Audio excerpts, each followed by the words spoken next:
عَمَّ يَتَسَاءَلُونَ عَنِ النَّبَإِ الْعَظِيمِ الَّذِي هُمْ فِيهِ مُخْتَلِفُونَ كَلَّا سَيَعْلَمُونَ ثُمَّ كَلَّا سَيَعْلَمُونَ أَلَمْ نَجْعَلِ الْأَرْضَ مِهَادًا وَالْجِبَالَ أَوْتَادًا وَخَلَقْنَاكُمْ أَزْوَاجًا وَجَعَلْنَا نَوْمَكُمْ سُبَاتًا وَجَعَلْنَا اللَّيْلَ لِبَاسًا وَجَعَلْنَا النَّهَارَ مَعَاشًا وَبَنَيْنَا فَوْقَكُمْ سَبْعًا شِدَادًا وَجَعَلْنَا سِرَاجًا وَهَّاجًا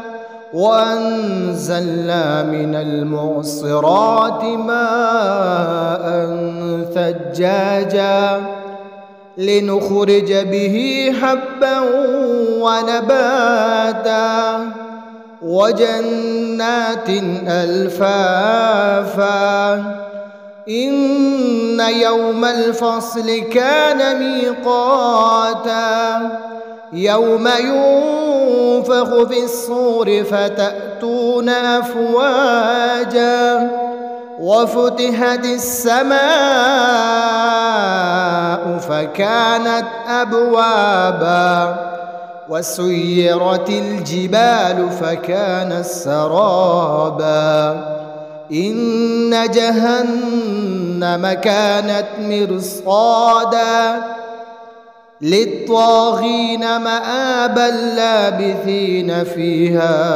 أَحْقَابًا لَا يَذُوقُونَ فِيهَا بَرْدًا وَلَا شَرَابًا إِلَّا حَمِيمًا وَغَسَّاقًا جَزَاءً وِفَاقًا إِنَّهُمْ كَانُوا لَا يَرْجُونَ حِسَابًا وَكَذَّبُوا بِآيَاتِنَا كِذَّابًا وَكُلَّ شَيْءٍ أَحْصَيْنَاهُ كِتَابًا فَذُوقُوا فَلَن نَّزِيدَكُمْ إِلَّا عَذَابًا إِنَّ لِلْمُتَّقِينَ مَفَازًا حَدَائِقَ وَأَعْنَابًا وَكَوَاعِبَ أَتْرَابًا وَكَأْسًا دِهَاقًا لَا يَسْمَعُونَ فِيهَا لَغْوًا وَلَا كِذَّابًا جَزَاءً مِّن رَّبِّكَ عَطَاءً حِسَابًا رَبِّ السَّمَاوَاتِ وَالْأَرْضِ وَمَا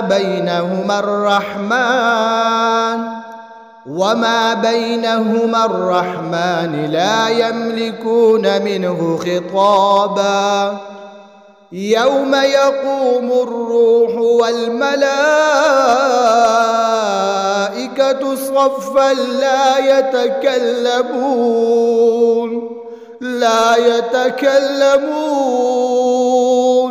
لا يتكلمون إلا من أذن له الرحمن وقال صوابا